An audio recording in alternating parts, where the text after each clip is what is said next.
Welcome to What CEOs Talk About. Do you wonder what CEOs talk about behind closed doors? How they bring their vision to reality? How do they overcome and succeed through adversity? We share that and so much more with each episode. Now, let's get started with the show.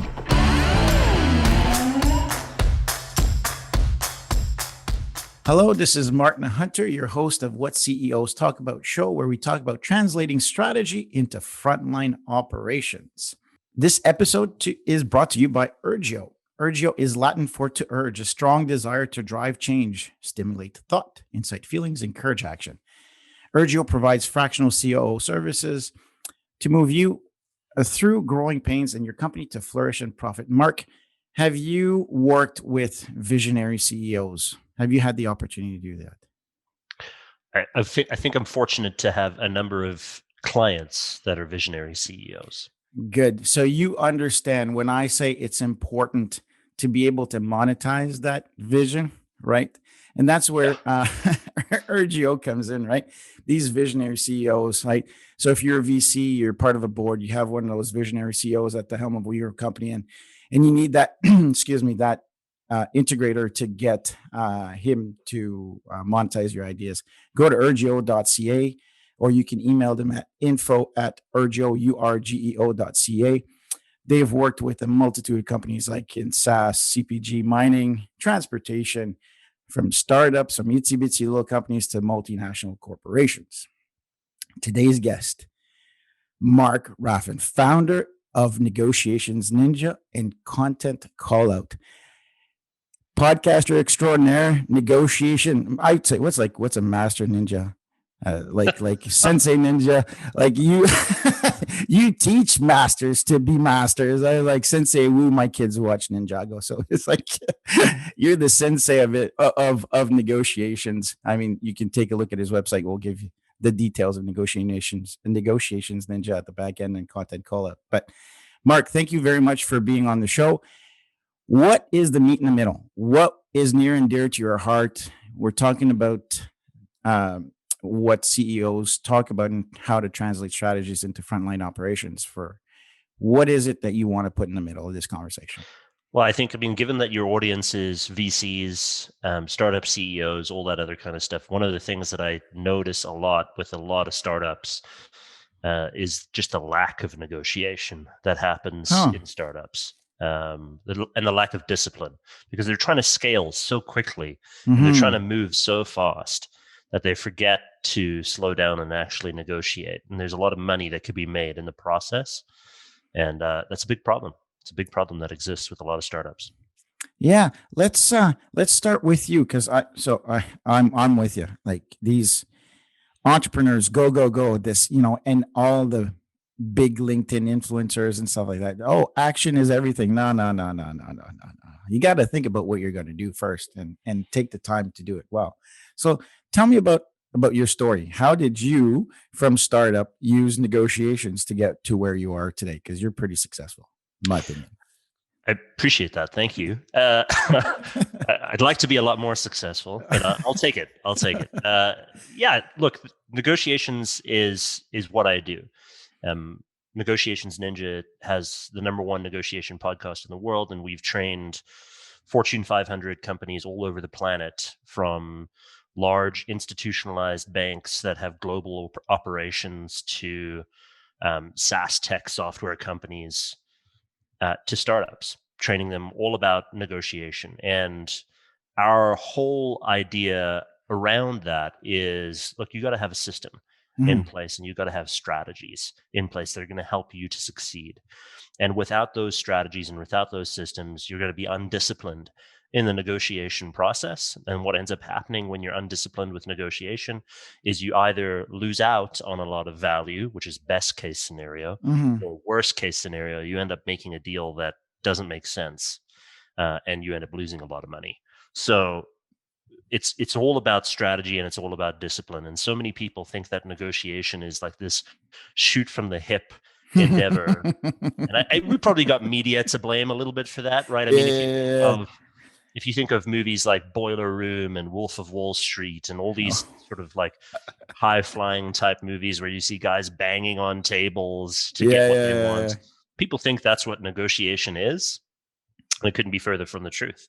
It's a very disciplined, strategic, formulaic process to create and extract value out of a relationship. And without that, then you're sort of lost. I mean, I'm going to use the word extract culture, focus on volume. So tell us your story a little bit. How did you start up? What was the spark in Mark's eye? And you go, oh, this is a good idea. I'm going to monetize this. Yeah. I mean, my career has been focused in sales and procurement pretty much from the beginning, right out of university. Started off in a sales job, did well, paid off my student loans with all my commissions, and then moved on to the other side of the table, worked in procurement for a really long time and did the corporate thing for a really long time, up until 4 years ago when I decided to break away and do my own thing. I've always had a passion and a desire to start my own business. I never knew what it would be or what it should be. I really only had one or two skill sets that I could say I was really good at. And negotiation was one of them. So I thought, you know what, why don't I just do this? I'll give it a go. It started off me being creative and having a blog, started to get some traction while I was working. And then I was complaining to a few friends that, you know, there's no great negotiation podcasts out there that I like to listen to, at least. There was one guy that was doing it really well, and he's still doing it really well. His name's Kwame Christian. Shout out to him. He does a great job at it. But other than that, that was it. And so I thought, well, I can't really do it. And my friends, we're at the pub, right? Of course. Great ideas happen, right? And so I'm bitching and moaning about this, and they're like, well, listen, don't bitch and moan about it, right? Do it. I'm like, I can't, right? Family, commitments at work. I got this other thing, this blog that I'm doing. Anyway, a few other drinks later, and it sounded like a great idea. And so I decided that this is what I was going to do. The next day, I went onto Amazon and ordered a bunch of equipment that was completely useless and paid way too much money for. And then that started the journey of the podcast. And the podcast blossomed into what's now our training organization. And it's been... How big is it? Amazing. Big in terms of reach.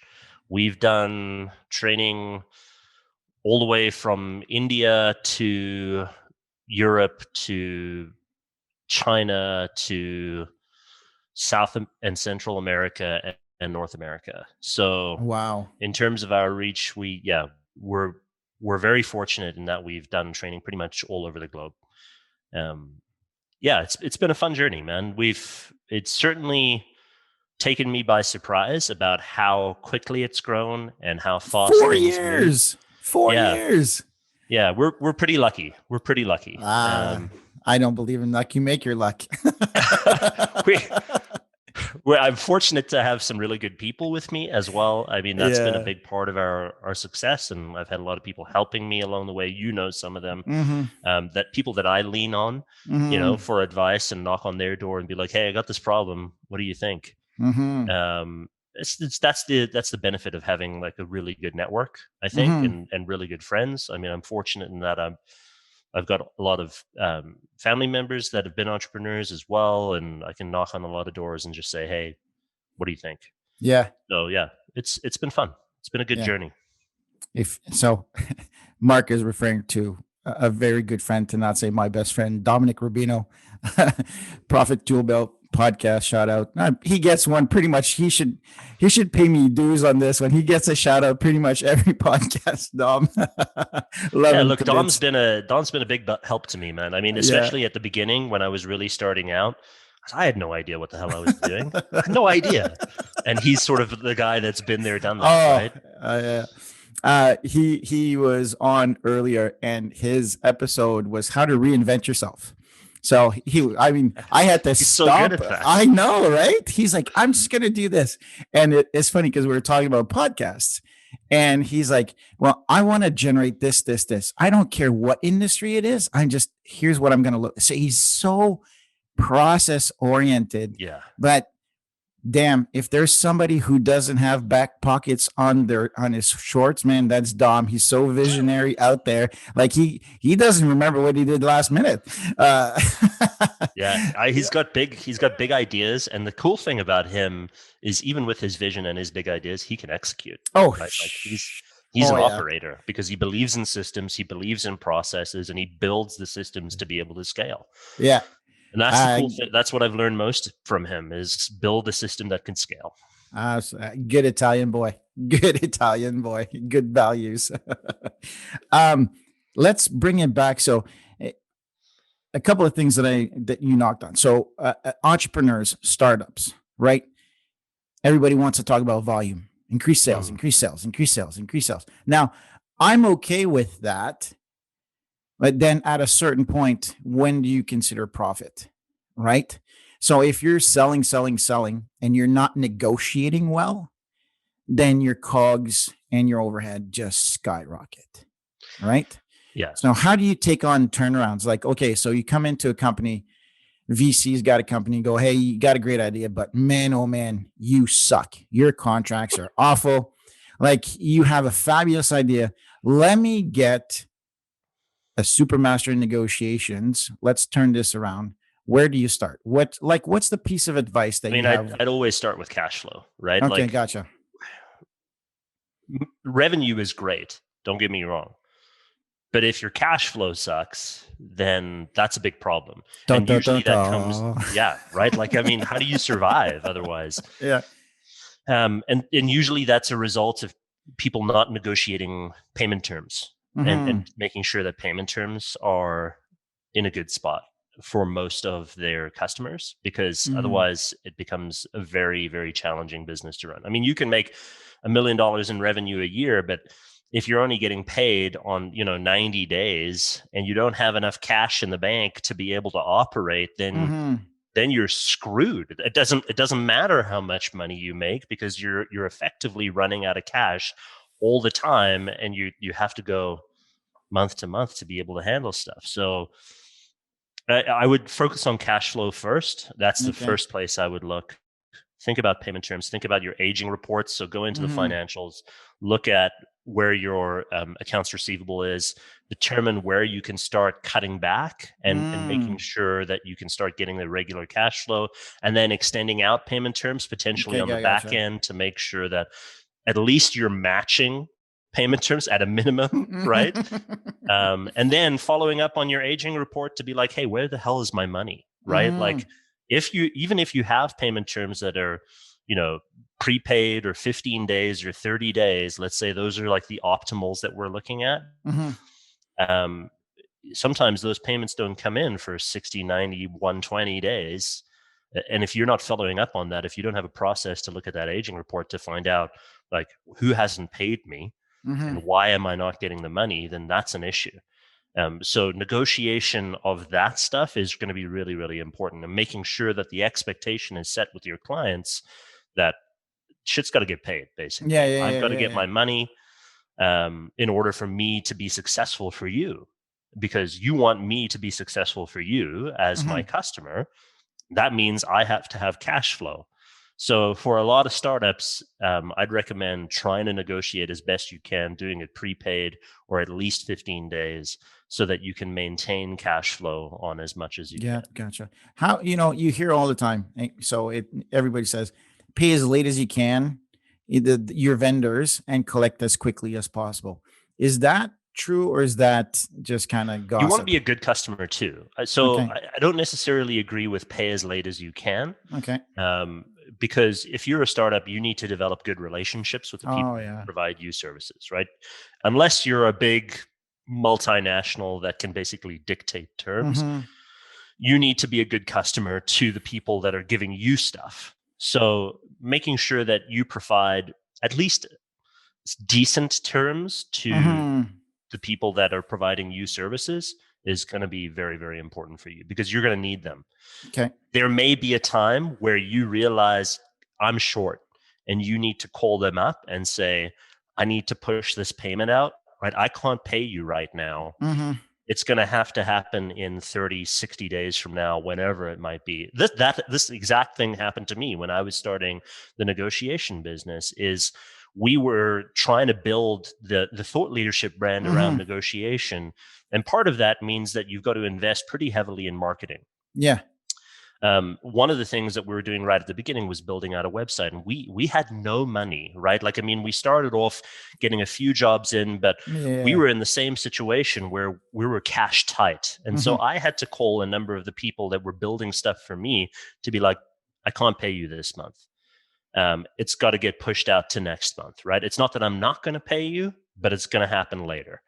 And because I had already developed the relationship of being a very good customer, and we already had a relationship, they're like, cool, no problem.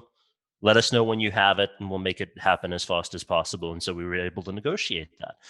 But without that kind of a relationship developed, it becomes very challenging to make that call, because now if you're already at 90-day terms and you call those people up and be like, I got to push it out, they're like, no, you're at 90-day terms. Absolutely not.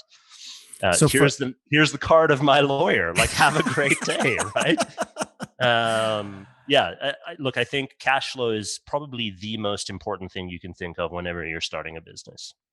I for those who are listening and watching, please really listen to what Mark just said, which is really aligned to what I always say is about behaviors and systems. So you've got a contract, which is basically a system, but also the relationship aspect, right? So having those behaviors, the human aspect of business, morale is underestimated. Trust is underestimated. When people trust and morale is high, you can extract, up to 20% more production out of people, because they believe in your ability to perform, in your ability to pay, they trust in the partnership, which is prosperous, right? So you said something before. I was thinking about giants. How do you negotiate with a giant? So, I'm a CEO, or I'm a VC. I own a company, and one of the companies is small or smaller or starting up, and there's a vendor. I'm thinking about CPG, for example, right? So how do I get my food product in this massive, and where I come in and go, I'm looking up and going, hi, I'm here. So what's the lesson? What's the one tip that you can offer the listeners? What's the big thing to do when you're negotiating with a giant? There's true leverage, and then there's the perception of leverage. Ooh. So I think a lot of people believe that if they're a really small company, they don't have leverage against potentially a bigger company. And that's not necessarily always true. You perceive that you don't have leverage, but what you've got to think about, especially in the CPG space, where these monster grocery organizations or something like that are like, the classic, like Walmarts of the world, are known just for like raking suppliers over the coals, right? Yeah. But these organizations also depend on new product to keep people coming into the stores. And they also have programs in place for small businesses, because they have metrics that they have to reach internally to be able to promote that. So you don't necessarily have no leverage. Now, there is a certain point where you're going to have to play a little bit of ball with them if you want to get on their shelves. But that, you should always understand where it is you're going to walk away from the table, right? And this is what I think a lot of people don't understand in the startup space is, if you make a deal that's a bad deal and you're losing money on that deal, it's not a good deal. It just means that you're going to go out of business faster, actually, right? Like, I mean, if wow, that's a good piece of advice, yeah. Right. So what ends up happening is, if I'm negotiating, let's just say, with a big retailer, and I've got a product that I need to get on their shelves, and that retailer says, you got to get it to me at this, and I do the math and determine we can't make that happen. What's going to end up happening is we're going to actually lose money on this product, and it's going to be bad for us. But I really, really, really want to get in there. So I'm like, you know what? I'm just going to do it and hope that it works out. No, that's a bad idea. Don't do that. Now you're just going to go bankrupt faster. That's dumb, right? it's better to walk away from that deal and try and find something else, because at least now you're not trying to put money into supply to supply a losing situation. It's a losing deal. Like, why would you ever do that? So one of the things that I think a lot of startups need to think about whenever they go into, regardless of whatever situation it is, you're always going to have asymmetric power, right? Someone's going to be bigger, stronger, faster than you. What you really need to understand is, at which point in this negotiation am I going to walk away from the table, right? Like, where does it make sense for me and where does it not make sense for you? There needs to be a very clear line that you're constantly evaluating throughout the entire negotiation to determine at which point you're going to be like, look, this is not going to work for us. Appreciate it. Thank you so much for the opportunity. If your position changes, if you're interested in continuing doing business with us, this is where we need to be able to make this business work. Thank you so much. Have a good day, and walk. Because it's much better to get a deal that's profitable than not profitable. I know it sounds like I'm oversimplifying it, but it is so critical that you don't let your emotions of getting into a store or securing a logo or whatever it is, like, oh wow, it'd be really great to get this person as a customer, and it's okay if we lose a little bit of money over here. That's true if you can support that losing money. Yes. If you can't support it, then you can't do that. That's dumb. So just be very clear about which point you're going to walk away, and that provides you with a lot of leverage. Not only leverage in the negotiation, but mental leverage in your own head, because now you know, like, I gotta walk, and that you know that before you even go into the negotiation. So when you get that, then you become very clear on what you can and cannot do. Hope is not a strategy, like I said. Hope is not a strategy. It's never been a strategy, right? Like, it's like, oh, I really hope this works out. Does the math say it's gonna work out? Yeah. Well, no. Then how could it ever work out? I hope that rotted rope bridge is going to hold my weight. I crash. Didn't know that. Yeah, no luck, no hope. But this is the question we were like really addressing earlier, when it was around, like, what's the discipline that startups need? This is the discipline that they need, because they want so badly to grow, because volume is everything. In, when you're a startup, right? Or it's at least perceived to be everything. Correct. Revenue is everything. Hit the revenue target, get the VC money, all that kind of stuff. No VC is going to invest in you if you just created a deal that's losing a ton of volume in terms of profit. Correct. This is a good segue to creativity. So I've got a piggy bank. I was able to leverage some money. I said I got, my Series A, I got $20 million. Okay. Sure. Everything's going good, but I've got to be creative, because I've been listening to what Mark says. So I don't want to sign shitty deals for my company. And I go, ooh, but this seems shitty, but this seems positive. So if I have a 360 of my company, when I look at marketing, I look at, EBITDA, when I look at, trade, and I go, okay, how can I be creative with my negotiation across the organization? Yeah. What kind of creative tips can you provide? Think about, there's two big areas, right? I mean, where you're going to make the most money is managing your cost and managing your revenue.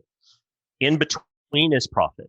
So many people think that negotiating higher prices is where you make the most money. And sometimes that's true, but think about also your internal cost to run the business. Correct.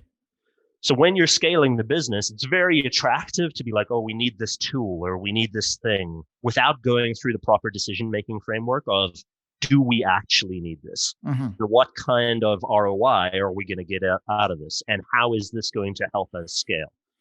Instead of just buying the next flashy tool or signing up for the next flashy service, you need to be very clear about, what's that going to provide?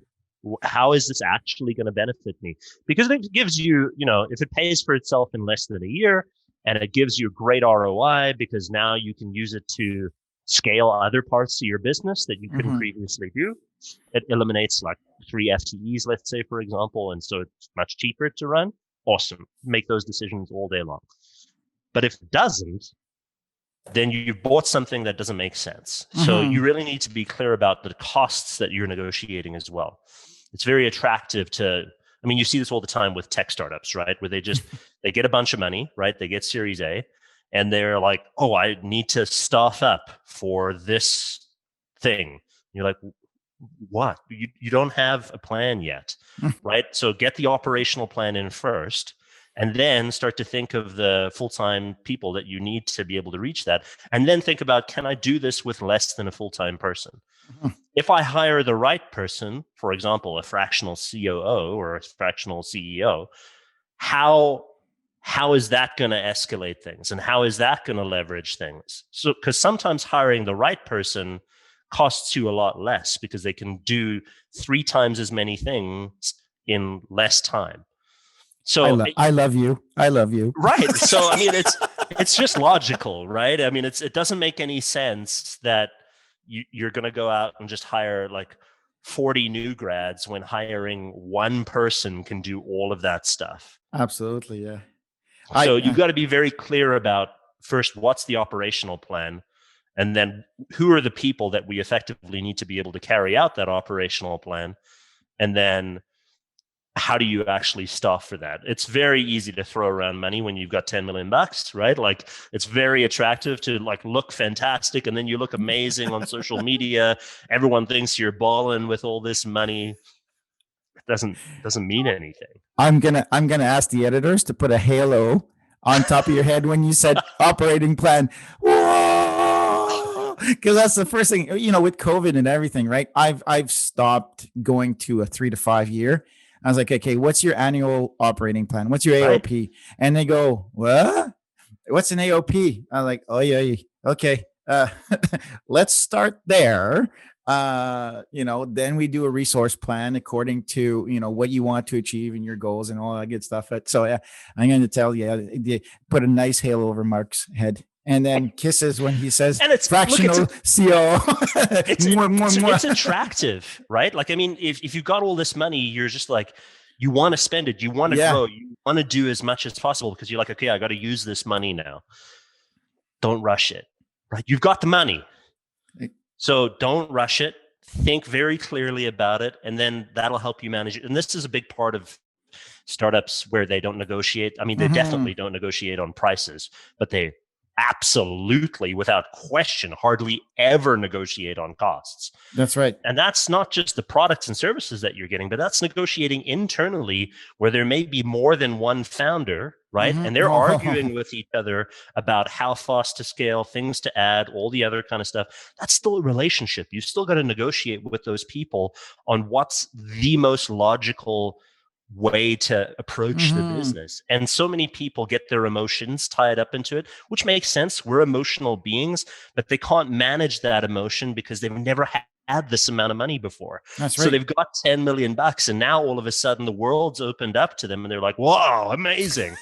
It's like, you ever see like the stories of people that win the lottery? You beat me to it. Exactly. Right? I was going to say, yeah, go ahead. And then what ends up happening is they go bankrupt in less than a year or 3 years or whatever it might be. And you're like, well, you won like $100 million.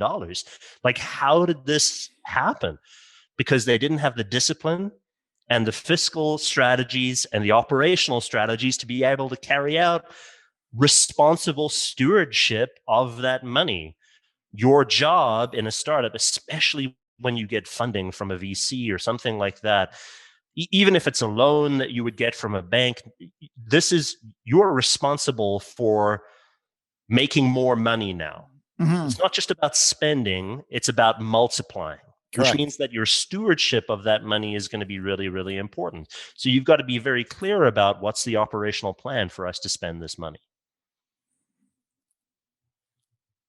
We're going to have to do like at least 3 more series of this. All right. Too good to be true. I'm negotiating, right?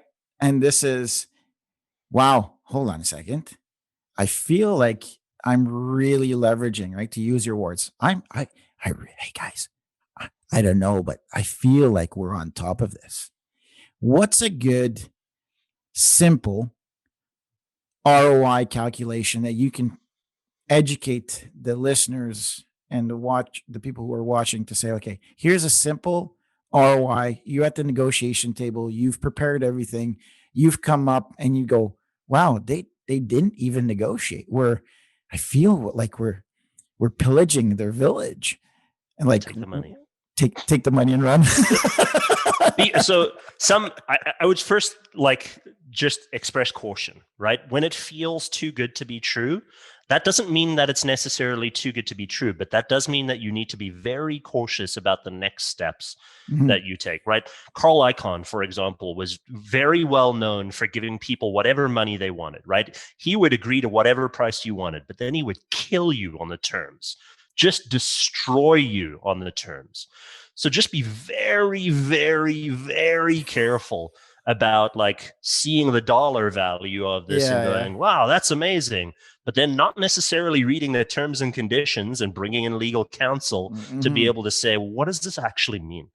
Right? Like having good legal counsel that you can go to on an ongoing basis to be able to say, do these terms make sense? Is this something that I want to agree to? Is very important, because money is fantastic. But if now they own all of your IP and all of the work product that goes into that and anything that you create with them on an ongoing basis, is that an agreement that you actually want to agree to? You made a deal with the devil. You're beautiful, but your soul is mine. Right. If I'm Facebook and you've come up with a great new social app, I'm going to give you whatever you want in terms of price, but I own everything, right? I own all the IP. I own all the work product. Everything that you ever produced belongs to me now.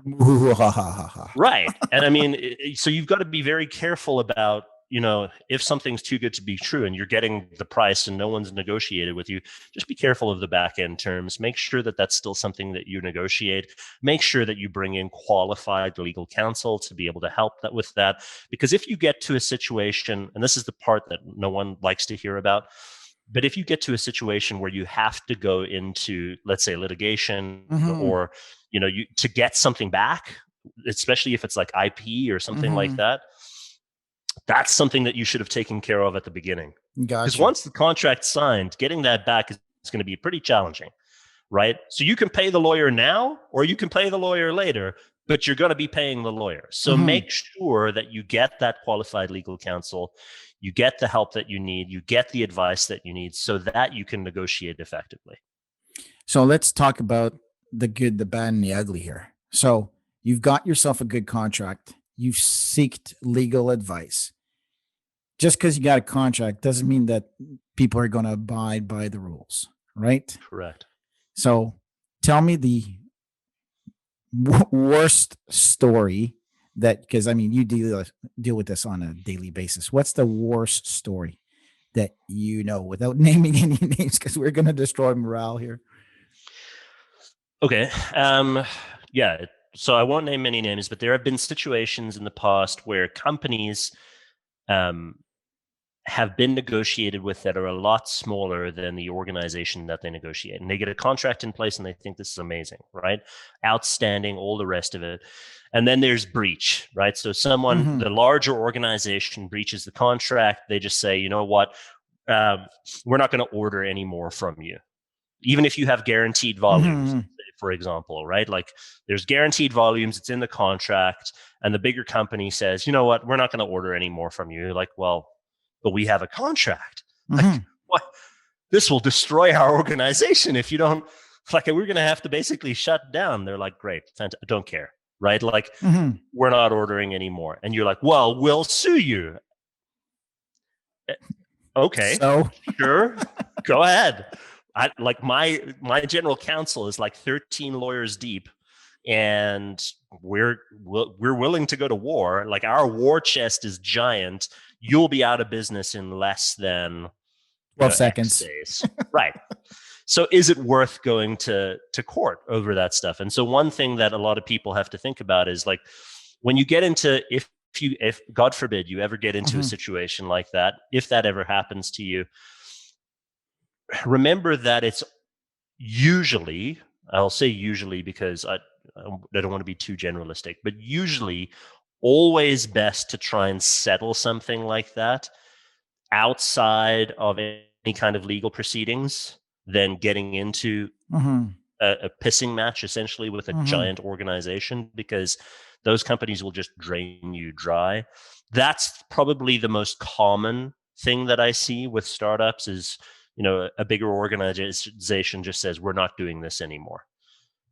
And you're like, well, but we have a deal. And they're like, don't care.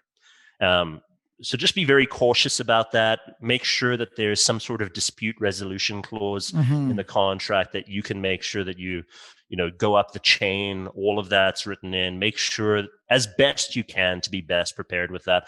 I'm not a lawyer, so make sure that you go and seek good legal counsel of that.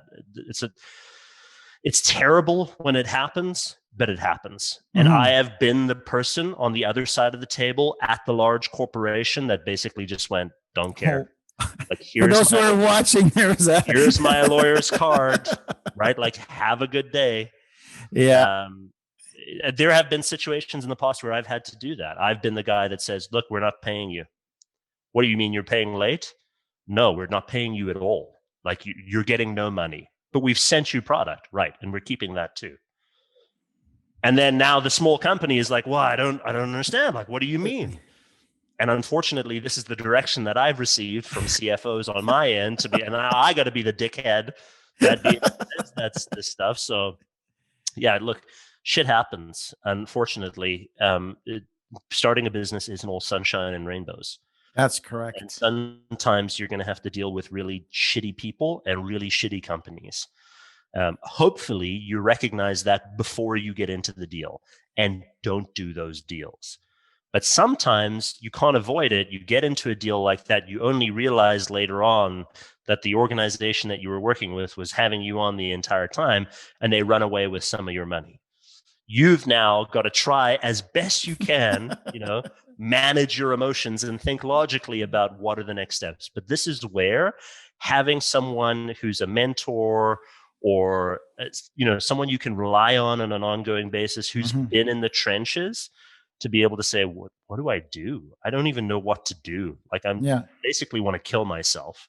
And like, this is going to destroy my business. It's going to destroy my family. I have no idea. The problem is you don't know, right? So go to someone who's been there, go to someone who's done that. Having that trusted group of advisors that you can go to on an ongoing basis if and when stuff like this happens is really, really important. Oh my goodness. I've lived it as well, but not as drastic, but huge contract, more than 70% of the income of my company, team of consultants around the world. And they said, you know what? We had a really bad quarter. We're going to pay you until the end of this contract, which is 60 days left. And now I've got to try and make up 70% of the income of the company. So it's not always as drastic as Mark puts it. So since then, well, not since then, but before then, it's building resilience, right? As well within your relationships. So building contingency, and making sure that you're continuously prospecting. Correct. Because for 70% of your business to be held up in one customer, you're just like, "Ooh, okay, that can't happen again." That's right. That's right. So when you're talking about, regardless of where you're at, right? So if we were talking about CPG before, because a lot of startups go in tech and CPG, but really diversify your co-manufacturers, diversify your fulfillment, even, and frugality, right? Everybody wants to scale so fast, but Mark said it, keep money in the bank, right? So how do I diversify? How do I keep money in the bank? How do I make sure that I've got my 72-hour emergency kit in the garage? Because if the lights go out, what do we do, right? How do we survive? And risk management is underestimated in the startups as well. So understand what your startup risks are and don't just go willy-nilly, and I like that, shooting from the hip. I was like, the days of cowboys are gone. You can't do it, man. It's and especially when things get emotional, right? Like, things go good or bad. The emotion that's tied into that can sometimes be so soul crushing and so soul destroying that when that happens, it's very easy to fall apart. But that's why having having those people that you can call on is so important, because they don't only help you through the jam, but they also become sort of like a ad hoc therapist during that time. Yeah. Which you need. I'm telling you, man, if you're going to do a startup, if you're going to start a business, you're going to need someone who you can call on an ongoing basis. You're going to need a coach. You're going to need someone to be able to call and be like, I'm in this shit and I have no idea how to get out of it. And right now, all I want to do is find the tallest building I can find and launch myself off it, swan diving to the bottom. But you can't do that, and you can't talk to your family about it because they don't get it, right? Yeah. And you can't talk to your friends about it because they probably don't get it either. So you're going to have someone you can call on. Third last questions, because the other two questions are pretty easy. This last one is really, so let's talk about startups and negotiation. Either or, you're a VC or new VC negotiating with a new company, or you've been approached by a VC and they want to negotiate a deal. They want to negotiate a Series A. What's kind of a quick and dirty rules of what to do and what not to do on that one? Well, generally speaking, and I'll speak generally, VCs only care about what they can get out of it, right? So if you're going into the discussion with a VC, you're a company, think about what the ROI is that you're going to present to the VC and what the exit strategy is. Because without that, you're just not even going to be able to generate the discussion, right? You may have a great idea, you may even be a great operator, but if you haven't thought through the exit strategy, that's not going to help you. So that's probably the first thing that you need to think about, and find someone who's really good at this sort of thing. I know I keep saying like find the right people, but this is so critical in everything that you do. Find the right person. Not that it's great to have a generalist, but the person who's really, really good at that one thing is going to be able to do what you need them to do. So that's the business side of things. Then on the VC side of things, you have to think about the exit strategy. So it's great. It looks, especially if you're a new VC and you're a new investor and you're thinking, man, I've got some money, right? I did well with my own business or investing or whatever it might be. Now I'm sort of out of that space, but I want to keep active and I'm investing a little bit of money here and there. So, I'll put 3 million into this and 5 million into that or whatever it might be. It's very easy to get caught up in the emotion of looking like the hero. Right? Don't try to be a hero, right? You're not going in to save companies. You're going in to make money. So make sure that you're disciplined in your investing process. I hate to use a Warren Buffett term because it's overused, but only invest in things that you understand and just be very clear about how you're going to get your money back and what kind of recourse there is if things go belly up. A lot of people forget that often at times the title of any topic, industry, company dictates venture to venture capital, money. It's as simple as that. How do I use money to invest in new ventures, and how do I get my money back? How do I profit? How do I monetize that? So yeah, Mark, second to last question. One piece of advice or one book or one reference. What has changed? What's the one go-to thing that you've read or that you go to numerous times on a yearly basis? Now it could be 2 books. 2 books. Go ahead. 2 books. So Herb Cohen's book. Herb Cohen was the guy that predicted in the late 1970s Iranian hostage crisis, where there were a bunch of Americans being held captive. Herb Cohen was the guy who predicted the release of that down to the hour.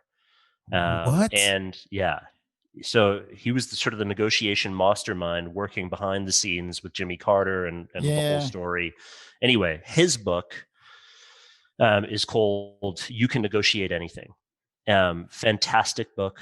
Great starting point for anyone that wants to learn anything about negotiation, and probably one of those people that everyone's forgotten about, but probably has done more for Western democracy than most people even think about.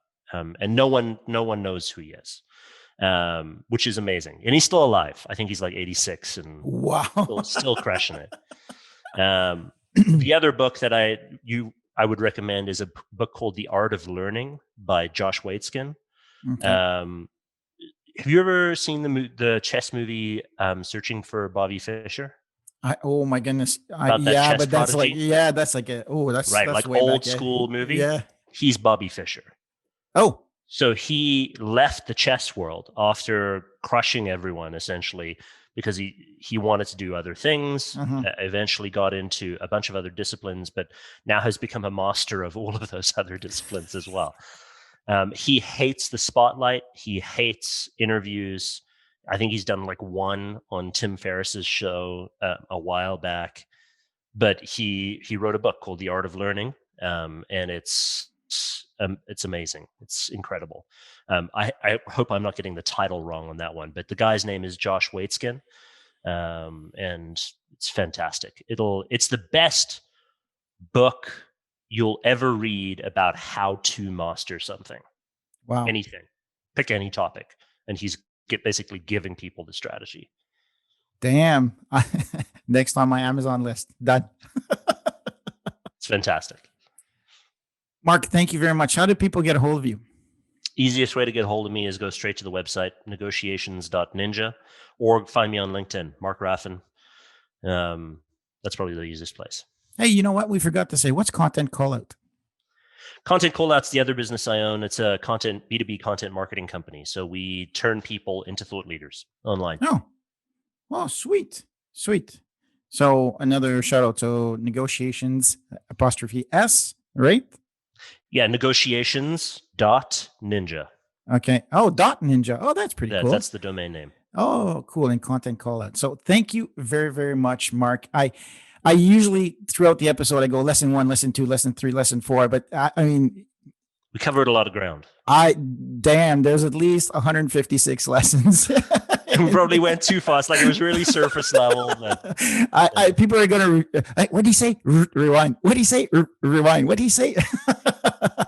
So if you want to get a hold of Mark, amazing, fantastic, as you can hear and see, very down to earth. And like I said, part of connected by I don't know how many degrees to my best friend Dominic Rubino. Part of the Rubino Mafia, basically. Yeah. I'm Martin Hunter, your host of What CEOs Talk About show, where we translate strategy into frontline operations. Mark, thank you very much. You have a wonderful day. Thanks for having me.